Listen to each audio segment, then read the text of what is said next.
The Morning Dish. Young Harris Water Sports says it may be Tuesday, but on the lake, every day's the weekend. Young Harris Water Sports is ranked #1 in customer service and boasts the #1 full marine service department in the mountain area. So make it the best Tuesday ever at Young Harris Water Sports. All righty, folks, we're back with you, and I'm telling you, we got a big wig on with us today. He's an author and actor. He works with Fox News. I think he actually owns Fox News. Dion Baia. Good morning. How are you, brother? How are you, sir? Man, how's everything? We're in North Georgia and not in you're in New York City, right? Yeah, I'm just outside of it, Westchester, which is about 20 miles south. So maybe about 20 minutes north of New York City. I am so sorry, man. Well, hey, say your name for Steven because he's been struggling for about 30 minutes. Dion like the Belmonts and Baia like you want to go buy a car. There you so go. I always say I'm a wanderer and keep away from Sue. Yeah.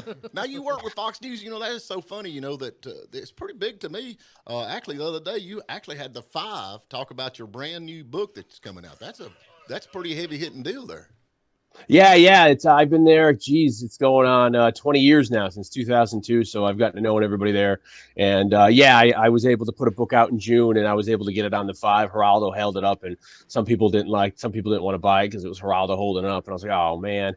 But it's great. I've been there for a very long time, gotten to know everybody there, good friends with people, and that's kind of helped me publish the two books I had, which were originally screenplays, and also got me into the two John Schneider films, Stand On It, and then the upcoming sequel, Poker Run, that's coming out June 26th. Yeah. Now, I actually watched Stand On It, and now that I see you, I realize that, I was supposed to be Sonny. Yeah, that's what you said. And I said, yeah. And you said, I was supposed to play this guy Sonny in it. Who are you? And I was like, and I was working while we were texting last night, so that was why you had that long pregnant pause. And then I looked down and I said, "Oh crap!" I said, "I played Sonny, so I'm sorry. I might have been your replacement." Yeah, and then I didn't kick me off for an hour. I was like, "Oh, geez." That's my claim to fame, but I never made it. But what are you gonna do? That's probably why the movie's been a success, though. To be honest, I'm gonna tell you, no kidding, man. You've done a great job. And thank you so much. Yeah, Sonny. This movie, if y'all not seen Stand On, it's actually based loosely on Smokey and the Bandit, and you were the son. You were the guy that held the hat. Yeah, I was the Jackie Gleason sheriff's dim-witted son, Sonny, in it, and it's kind of John Schneider's homage to Smokey and the Bandit.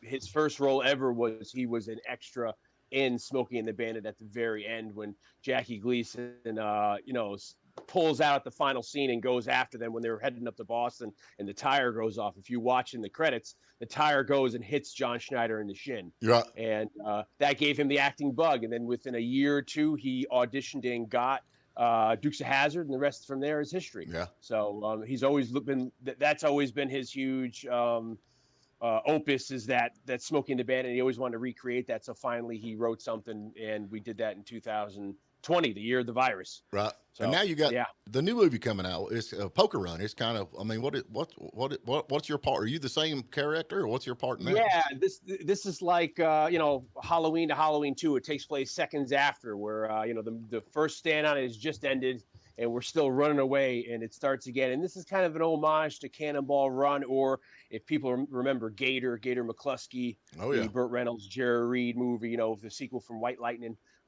This movie's kind of a tribute to Smokey and the Bandit, to Cannonball Run, and of course to Gator. Right. So and John even got a boat that looks like Burt Reynolds' Gator's boat in the movie to be in this movie. So that was pretty exciting as well. Well, now tell us about your books. I mean, you've got a couple of books that are on Audible, which means I get to read them. So. Yeah, I went to film school, and I've always wanted to act and direct and stuff like that. And I wrote a couple screenplays, and then I got a job at Fox and as an audio guy. So my day job is to be on the technical side, mic people up, and when they come into the studios. And I couldn't get my screenplays into the right hands, maybe because I was working in TV news. And then somebody said to me, "Why don't you turn them into books? You might have a better way of getting them out there." So I turned both of them into books in 2018.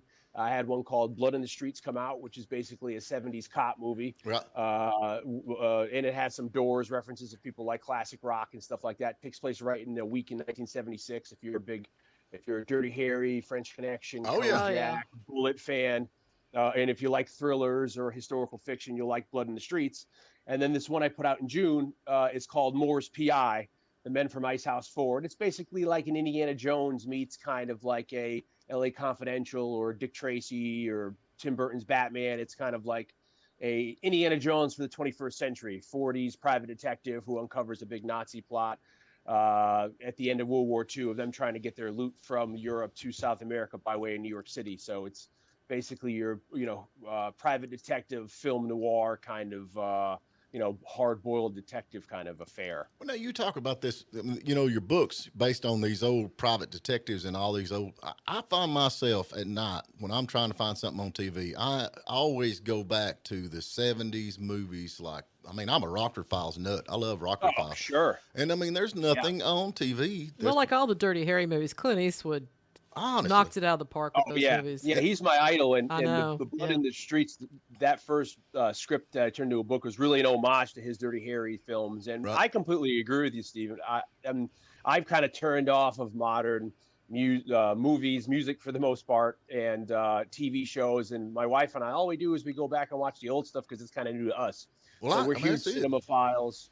And nowadays with television, even if you have an antenna, you're able to see they play all these great movies and great shows now because a lot of these channels are emptying out their vaults and they're having these channels that are all like retrospective kind of channels so you're able to see all this. It's great that all this stuff is finally airing again, so you can watch anything from Jack Benny to Voyage to the Bottom of the Sea to Kojak to Rockford Files, all kinds of stuff. Yeah, I'm with you. That's what's really fun. And a lot of people, I'm always trying to promote that stuff. I never watched Cagney and Lacey growing up, but now I'm a huge Cagney and Lacey fan. And I tell my friends at work, I'm like, these stories and episodes are just as good as when they came out back then in Rockford Files. And then when you watch it, you'll say, oh my gosh, it's just like today. Yeah. A lot of these stories are just, you could put them in today's politics or today's world and they work just the same. It's kind of like a cyclical kind of story industry in line, which is very fascinating and hugely entertaining. And it blows a lot out of everything I watch nowadays. All the Marvel stuff. You start watching a movie and you just sit there and wait for the end, hoping something's going to happen. And it's like, gosh, I just wasted an hour of my life for no reason whatsoever. Well, it's like the binge watching people are doing on these series. Is the first maybe episode or two, this is pretty good, I could get into this. And then you find yourself just like, why am I even watching this garbage? Yeah, I found that with The Walking Dead. I watched about 2 or 3 seasons of that. It was like almost daring me to stop watching, and I was like, I don't know why I'm still. Why am I still here? And you get that too. A lot of times you'll start watching them, and nowadays the sad thing for a filmmaker or a storyteller is the audience is so educated. You can't do the same things you used to do because people will say it's cliche. So it's kind of hard to do an original story without doing something we've seen 1,000 times before and do it still interesting. Right. So sadly nowadays, really these really big budget movies, are effective and kind of end up being hits because Hollywood needs to be able to hit the domestic box office and the international box office of a place like China because they need those box office receipts. So it's a really sad world we live in now where I think it's almost like the end of an era. How people used to go to Broadway or people used to go to see vaudeville or something like that. I feel like that's now changing now with theaters and us going home and watching TV now on your couch. So I think we're in the middle of a cosmic shift, and I don't know where it's going to go, but hopefully it's good for a filmmaker or storyteller. Yeah. Let me say again, we're talking to Dion Baia, which is a famous movie star. I wish. Works for Fox News and got 2 books out right now. Now tell us the name of the books one more time where we'll know. First one's Blood in the Streets. You can find that on Amazon, and that's in paperback, ebook, and audiobook. And then the new one is Morris P.I., which you can also find on Amazon or any place you buy books, both of them. And that's also paperback, audiobook, and ebook as well, depending on how you digest your entertainment fiction these days. Well, now was you raised in New York or where are you from? I'm from Connecticut. I'm from Gunwave in New Haven. And that's actually where my first book, Blood in the Streets, takes place in New Haven. That's a reference to the Doors song Peace Frog, where they say blood in the streets of the town of New Haven because he got arrested, Jim Morrison, on stage during a performance. And so my book kind of hits on that. The cop in the book meets Morrison, and then they become friends in the book. And I was raised in Connecticut, and then when I got a job in New York City, it was a 2-hour commute each way on the train, so it just teaches you how to drink quickly. So I ended up moving. After 2 years, I moved closer just to be able to get in and out of the city. So that's why I'm on the outskirts. And I've always been a fan of not living there because it's just too expensive, too much. And I never wanted to be landlocked in the sense of like when 9/11 happened, they closed the whole island down, and I want to be able to get out if you need to. So I'd rather walk off and go to my house and my belongings, which are not on the island of Manhattan in case something happens. And I'm always trying to be a preparedness or a prepper. Oh yeah, man, you got to do that. Well, I'd like to come up there to New York. You got an extra bedroom for? Yeah, absolutely. I got a 2-bedroom. Yeah, that's why we moved to a bigger place. My wife's English, so when my in-laws come from England, we have places for them to stay. So sure, yeah, you can come on up and do the show remotely from Westchester, New York, close to where John Schneider's from. He was born and raised in Mount Kisco before he moved down to Atlanta when he was in high school. Yeah, you need to get down here too. Get some of this good fresh air. Yeah. I don't think I've ever been to the Georgia area, funny enough. So I need to rectify that. I hear it's great down there. We're the next county over is where they shot the movie Deliverance. So I'm just going to leave that at that. Ooh, you sure do got to put a mouth. Yeah, I'm just going to leave that there. So now, how do you like working with Fox News? I mean, you've got a lot going on. I mean, that seems like a very cool gig. Yeah, I love it. I've been doing, times fly. I can't believe I graduated college and got a job almost right out of college, and it's amazing how quick time flies. So I love it. I love the people there. I love seeing people. I love being a fly on the wall for a lot of the conversations. I'm kind of the audio guy. So like if you watch any of the special coverage or you end up watching any of the election stuff, I'm the guy that's miking up the anchors before they come into the studio. So I'm in charge of that with other people. So, it can get a little stressful in certain high volume situations where, a lot of people will be watching, but it's fun. And then Neil Cavuto, who was on the show, the channel, started putting me on some years ago because I was the demand it guy where he was trying to push Fox Business. If you don't get Fox Business, call your local cable company and demand it. So I became the guy who would yell, demand it. And I became the demand it guy. So come on, do the demand it again. Do it one more time. Let's see. You just say demand it. If you don't get Fox Business, they yell and you yell back, demand it. Yeah. So, I've been lucky enough to be able to get on their air for the past maybe 10 years or so, which is fun. And then that's morphed into, meeting Tyrus, another Fox personality there. And he got me the connection to John Schneider because him and I became friends. And then he mentioned threw my hat in the ring to do to I guess replace you as Sonny and stand on it, which was horribly terrible.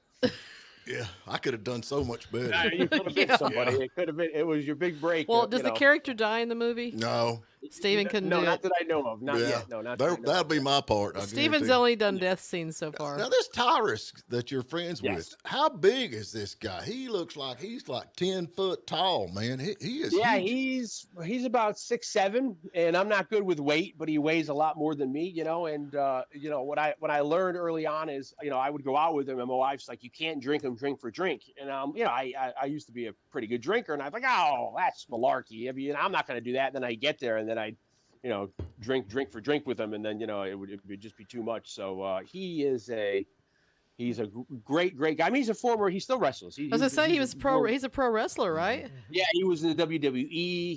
He's the NWA champion currently right now. I forget what his specific title is. So, and then he's had an amazing life too. He bodyguarded for Snoop Dogg. So he's been in that world a lot. And it's, he was on the other side of the curtain, kind of being crowd control for shows and stuff like that, or at bouncing at bars. And then he ended up getting into professional wrestling and had a huge career in professional wrestling as Tyrus, or he had a couple other names too that people know him from. And then he was able to segue and become a Fox personality, talking head. And he's amazing. He's such a great guy, and he's really funny. He's very smart. Right. And it's great to have, I'm sure you guys know, it's really nice to meet people who are actually nice behind the scenes too. Yeah. And that's always tough if you work in this business, that you meet an idol, and then, it always becomes that big question is, do you want to go meet them? And then do you want your dreams to be ruined if they're not nice people? Yeah. Or, if they are, so you always take that gamble. So, and, Tyrus he's an amazing guy, and most everybody else at Fox is, which is great. It really and helps plus, out. if you're walking the streets of New York, who better to walk with? My gosh. Oh, yeah, man. Yes. I've been to certain situations with him where I walk along with him, and I just feel like I'm a little kid at a parade. Yeah. I'm like, which way do we go, George? I'm gonna tell you about this.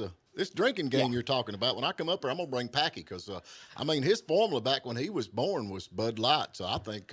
Wow. Yeah, Right off the bat. Yeah. I think, It's always seems like a good idea at the time. Yeah. And, it doesn't always end up that way. So, what can you do? Now, this movie, when is it supposed to be out? This Poker Run. Run. November 26th. John's calling it Orange Friday for the General Lee. So November 26th, day after Thanksgiving, and it'll be available on johnschneiderstudios.com, and it'll also be available cineflixdod.com. So you can buy a copy of the DVD or stream it from cineflixdod.com or John Schneider Studios, because he wants to not give an Amazon or Netflix a cut of the deal. They take all the money, man. Yeah, and I mean, in this business, you have to be able to recoup some of the money you put into it, so you're able to do other stuff. And a lot of those, if you're not a big time, studio movie, it's really not cost effective a lot of times to put it on Amazon or put it on a Netflix just to have them slap their logo on the front of it, and then you're not able to recoup any of your earnings. So this is a good way to kind of not get the big companies get a cut of his movie, and at the same time get it out to everybody and have it either be streaming for people, or you can, snail mail and get yourself a signed copy of the DVD, which is great too.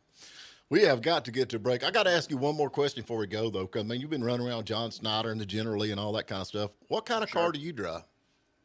What kind of car do I drive? I drive a Mazda CX-5. Oh, that is so cool. Yeah, you didn't say he didn't say Prius, Stephen. Yeah, no. My first car was a Chrysler Fifth Avenue. I wanted a Cadillac. Now you're cooking. My dad was like, it was a 1987 Fifth Avenue. My dad was like, well, this is the closest thing you're going to get to a Cadillac. And that thing was, when you take it on the highway and go about 85 miles an hour, the whole car would start shaking.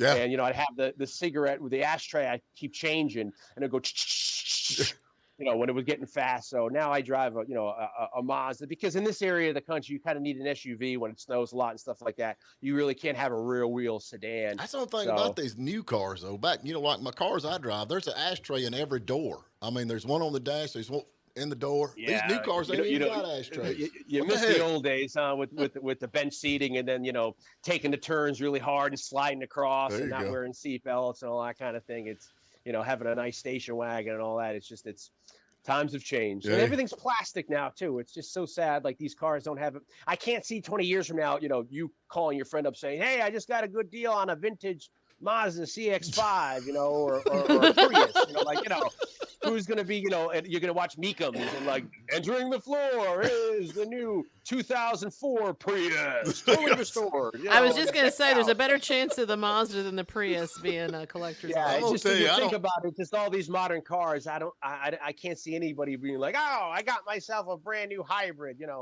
muscle car there. Yeah, I'm with you. Yeah, exactly.